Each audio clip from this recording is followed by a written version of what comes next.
하나님 참 감사합니다. 오늘도 이 시간에 주의 전에 나와서 혹은 온라인으로 매일 기도회를 들을 수 있는 상황과 여건을 열어주셔서 참으로 감사드립니다.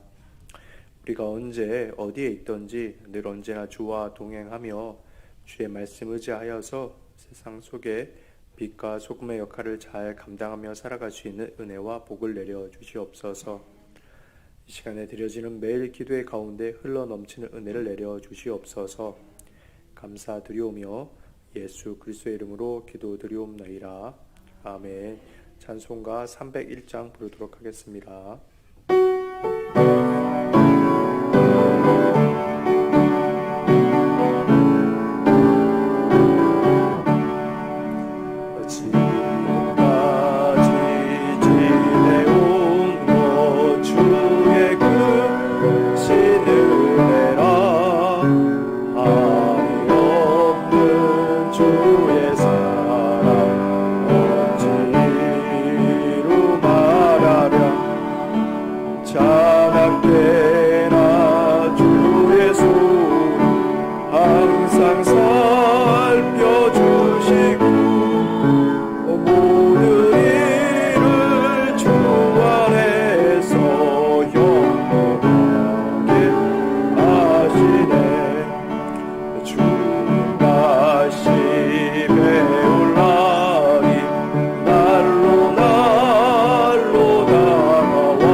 하나님의 말씀은 출애굽기 19장 1절에서 13절까지의 말씀입니다.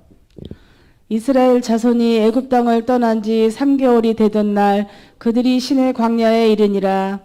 그들이 르비딤을 떠나 시내 광야에 이르러 그 광야에 장막을 치되 이스라엘이 거기 산 앞에 장막을 치니라. 모세가 하나님 앞에 올라가니 여호와께서 산에서 그를 불러 말씀하시되 너는 이같이 야곱의 집에 말하고 이스라엘 자손들에게 말하라. 내가 애굽 사람에게 어떻게 행하였음과 내가 어떻게 독수리 날개로 너희를 업어 내게로 인도하였음을 너희가 보았느니라. 세계가 다 내게 속하였나니 너희가 내 말을 잘 듣고 내 언약을 지키면 너희는 모든 민족 중에서 내 소유가 되겠고 너희가 내게 대하여 제사장 나라가 되며 거룩한 백성이 되리라. 너는 이 말을 이스라엘 자손에게 전할지니라. 모세가 내려와서 백성의 장로들을 불러 여호와께서 자기에게 명령하신 그 모든 말씀을 그들 앞에 진술하니 백성이 일제히 응답하여 이르되 여호와께서 명령하신 대로 우리가 다 행하리이다. 모세가 백성의 말을 여호와께 전하매 여호와께서 모세에게 이르시되 내가 빽빽한 구름 가운데서 내게 임함은 내가 너와 말하는 것을 백성들이 듣게 하며 또한 너를 영영히 믿게 하려 함이니라. 모세가 백성의 말을 여호와께 아뢰었으므로 여호와께서 모세에게 이르시되 너는 백성에게로 가서 오늘과 내일 그들을 성결하게 하며 그들에게 옷을 빨게 하고 준비하게 하여 셋째 날을 기다리게 하라. 이는 셋째 날에 나 여호와가 온 백성의 목전에서 시내산에 강림할 것임이니 너는 백성을 위하여 주위의 경계를 정하고 이르기를 너희는 산과 산에 오르거나 그 경계를 침범하지 말지니 산을 침범하는 자는 반드시 죽임을 당할 것이라. 다 같이요.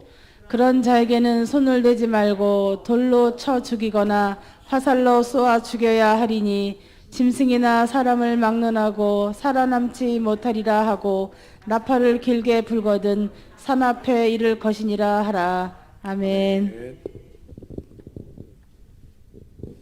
오늘 본문 4절의 말씀입니다. 내가 애굽 사람에게 어떻게 행하였음과 내가 어떻게 독수리 날개로 너희를 업어 내게로 인도하였음을 너희가 보았느니라. 오늘 본문은 이스라엘 백성이 출애굽하여 석 달째가 되던 즉 만 2달이 되었을 무렵에 그들이 시내 광야에 이르고 모세는 시내 산에서 하나님을 만나게 됩니다. 그때 하나님이 모세에게 말씀하십니다. 하나님이 이스라엘 백성들을 사랑하사 그들을 당시 최강국인 애굽의 압자 속에서 친히 기사와 이적을 통하여 건져내시고 여기까지 마치 독수리가 새끼를 날개로 업어서 고이 안아 나르듯이 인도하셨다는 것입니다. 그렇지요. 이스라엘 백성이 애굽의 압제 속에서 신음하여 하나님이 모세를 통하여 출애굽을 시키셨는데요. 그 과정을 보면 정말 보고 체험하지 않았더라면 도저히 믿기 힘든 여러 가지 과정을 통하여 하나님이 이스라엘 백성들을 인도하여 내신 것을 알 수가 있습니다. 독수리는 새끼를 나를 때 발톱이 아니라 등에 태워서 이동시킨다고 하더라고요. 그야말로 애지중지 고이고이 태워서 나르는 것이죠. 그처럼 우리 하나님이 이스라엘 백성들을 마치 독수리가 새끼를 나르듯이 고이 품어서 인도하셨다는 것입니다. 그것을 모든 출애굽한 이스라엘 백성들이 보고 체험하였다는 것을 다시 한번 우리 주님은 말씀하고 계신 것입니다. 참으로 놀라운 은혜의 체험을 한 것이지요. 오늘 본문 5절에서 6절까지의 말씀입니다. 세계가 다 내게 속하였나니 너희가 내 말을 잘 듣고 내 언약을 지키면 너희는 모든 민족 중에서 내 소유가 되겠고 너희가 내게 대하여 제사장 나라가 되며 거룩한 백성이 되리라. 너는 이 말을 이스라엘 자손에게 전할지니라. 하나님은 말씀하십니다. 하나님이 친히 히브리 민족을 즉 이스라엘 민족을 택하여서 거룩한 백성으로 삼아 주셨다는 것입니다. 즉 이제 곧 십계명을 비롯하여서 하나님의 율법을 전하여 줄 터인데 그것을 너희가 잘 지키면 복을 받고 잘 되며 하나님의 귀한 백성으로 삼아 주시겠다는 것입니다. 놀라운 말씀이죠. 사실 이스라엘 민족은 당시에 아직 무슨 국가로도 형성이 안 된 아주 약소한 민족임에도 불구하고 하나님의 일반적인 사랑과 택하심으로 그들로 하여금 거룩한 백성으로 삼아서 제사장 나라가 되도록 해 주시겠다는 것입니다. 사실 당시 최강국인 애굽이 있었고요. 또 세계에는 이스라엘 민족보다 훨씬 나은 나라들이 여러 있었을 것입니다. 아니 신생 민족 이스라엘 민족보다도 훨씬 나은 민족은 당연히 많았겠죠. 그런데 하나님은 그들을 택하신 것이 아니라 약하디 약한 이스라엘 민족을 자녀 삼아서 거룩한 백성으로 삼아 주시겠다고 하신 것입니다. 하나님이 무엇이 아쉬워서요? 아니죠. 그냥 택하여 거룩한 백성으로 삼아 주셔서 거룩한 삶을 살도록 율법을 주시겠다는 것입니다. 그 언약을 잘 지키면 복을 받고 잘 되도록 해 주시겠다는 것이죠. 그래서 오늘 본문에 보면 모세가 백성의 장로들에게 하나님의 말씀을 전하고 그들이 응답하여서 하나님의 말씀대로 살겠다고 하여 하나님과의 그 언약을 체결하도록 준비하는 것이 나오는 것입니다. 사실은요, 온 천지 만물이 다 하나님의 것입니다. 하나님이 지으셨죠. 애굽도 하나님이 지으신 강대한 민족이요 나라입니다. 하나님이 애굽을 택하여 장자를 삼으시고 그 나라를 통하여 하나님의 일을 행하셔도 되는 것 아니었겠습니까? 그런데 우리 하나님은 그렇게 하지 아니하시고 아직 세상에 이름도 알려지지 않은 약소 민족인 이스라엘을 택하여 하나님의 거룩한 백성으로 삼아 주시겠다고 약속을 하시는 것입니다. 베드로전서 2장 9절의 말씀입니다. 그러나 너희는 택하신 족속이요 왕 같은 제사장들이요 거룩한 나라요 그의 소유가 된 백성이니 이는 너희를 어두운 데서 불러내어 그의 기이한 빛에 들어가게 하신 이에 아름다운 덕을 선포하게 하려 하심이라. 신약의 유명한 말씀입니다. 사실 우리는 우리의 허물과 죄로 말미암아 사망 권세 아래 놓여져 있던 지옥 백성이었습니다. 그러나 전적인 하나님의 은혜로 말미암아서 마치 하나님이 이스라엘 백성들을 긍휼히 여기사 출애굽시키시고 제사장의 나라로 거룩한 백성으로 삼아 주시는 것과도 같이 우리를 택하여 자녀 삼아 주신 것입니다.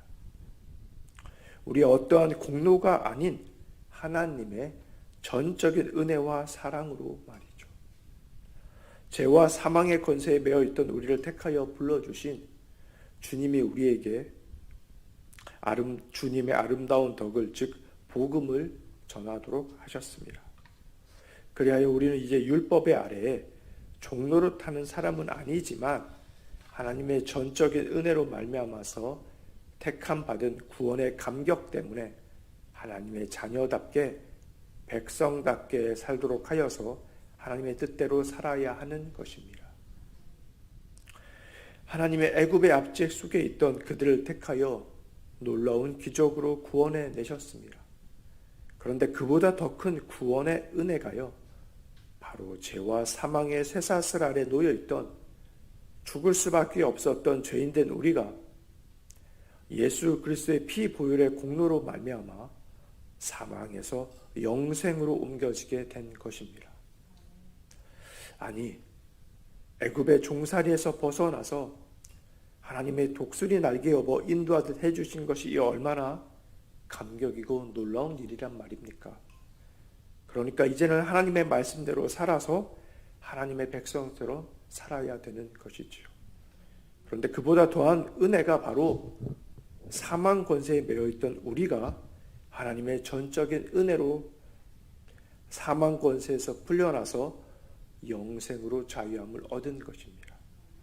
그리고 우리는 그 은혜로 말미암아 율법 아래 있지 아니하지만 하나님의 말씀을 지키며 하나님을 위해 영광된 삶을 살아야 하는 것입니다. 효자는, 좋은 자식은 부모님의 말씀을 잘 듣죠. 왜? 부모 자식 관계가 끊어질까 봐 그런 것이 아니라 나를 낳아주시고 길러주실 부모님 은혜가 너무 감사하기 때문에 나의 부모님의 마음을 아프게 하지 않으려고 부모님을 위해 효도하려고 애를 쓰는 것 아니겠습니까? 말을 안 듣는다고 부모 자녀 호적에서 패가지는 않지 않습니까? 사실. 사랑하는 성도 여러분, 온 세계가 다 우리 하나님께 속하였습니다. 그리고 그 크신 하나님이 바로 우리 아버지 되시는 것입니다. 그 하나님이 오늘 우리에게 말씀하십니다. 하나님의 말씀대로 살라는 것입니다. 우리 모두 우리를 자녀 삼아 주신 하나님의 은혜에 감격하여서 말씀에 순종하여서 하나님이 기뻐하시는 삶을 살도록 해봅시다. 우리를 지으시고 부르신 이가 바로 우리 하나님이시니 우리가 지음받은 목적도로 살 때 그 길이 정말 행복하고 복된 길일 것입니다. 그리하여서 주 안에서 참된 평안과 행복한 삶을 살아가시는 저 여러분 다 되시기를 간절히 축원합니다. 잠깐 수험생 기도문을 읽도록 하겠습니다. 시작. 자녀들의 믿음을 기뻐하시는 하나님 아버지, 입시와 시험 준비하는 신앙을 위해서 기도합니다. 이 시간 가운데 믿음이 흔들리고 큰 불안에 휩싸인 지체들이 있다면 더욱더 주님께 간구하며 엎드리게 도와주시기를 소망합니다. 주님께 기도하는 시간을 통해 기도의 사람으로 성장하는 우리 자녀들 되게 하여 주시옵소서. 걱정과 두려움이 있을 때 하나님의 사랑과 돌보심을 묵상하는 믿음의 자녀들 되기를 간구합니다. 묵상과 기도를 통해 하나님께서 우리 자녀들을 얼마나 사랑하시는지, 그 인생을 얼마나 큰 자비로 돌보시는지를 깊이 깨닫도록 도와주시옵소서. 하나님의 은혜를 떠올리며 하나님을 향한 신뢰가 깊어지게 하여 주시옵소서. 하나님을 기억하며 하나님을 향한 소망과 하나님의 인도하심을 확신하게 하여 주시옵소서. 이 기간에 주변 사람들을 돌아볼 수 있는 사랑과 섬김의 마음을 자녀들에게 허락하여 주시기를 소망합니다. 어렵고 힘든 순간에도 다른 사람을 격려하고 이들을 위해 기도할 수 있는 사랑의 마음을 자녀들에게 허락하여 주시옵소서. 도움의 손길을 내미는 일에 주지하지 않게 하시고 우리 자녀들이 용서하고 배려하게 하여 주시옵소서. 너그러운 마음과 사랑의 말을 하도록 도와주시옵소서. 우리 자녀들이 주님의 통로가 되어 이들이 가는 곳곳마다 주님께서 주시는 기쁨과 축복이 넘쳐나길 간구드립니다. 아멘. 하나님 참 감사합니다. 우리로 창세전에 택하여 하나님의 자녀 삼아 주신 은혜에 너무나 감사드립니다. 우리로 하나님이 부르신 목적대로 귀한 자녀의 삶을 잘 살아낼 수 있도록 도우시고 함께하여 주시옵소서. 공중 권세 잡은 마귀는 어떻게든 세상이 커 보이고 마치 바람을 잡는 것과도 같은 것으로 우리를 현혹시키고 유혹할 때가 너무나 많습니다. 우리로 참된 영안을 열어주시고 믿음을 주셔서 세상 것으로 흔들리지 아니하고 오직 하나님만을 믿고 의지하여 말씀대로 살아가는 귀하고 복된 종들 다 되도록 도와주시옵소서. 우리로 거룩한 하나님의 자녀로 백성으로 살아서 하나님께 기쁨과 영광을 돌려드리는 삶을 살아낼 수 있도록 함께하여 주시옵소서. 감사드리오며 모든 말씀 우리 주 예수 그리스도의 이름으로 기도드리옵나이다. 아멘.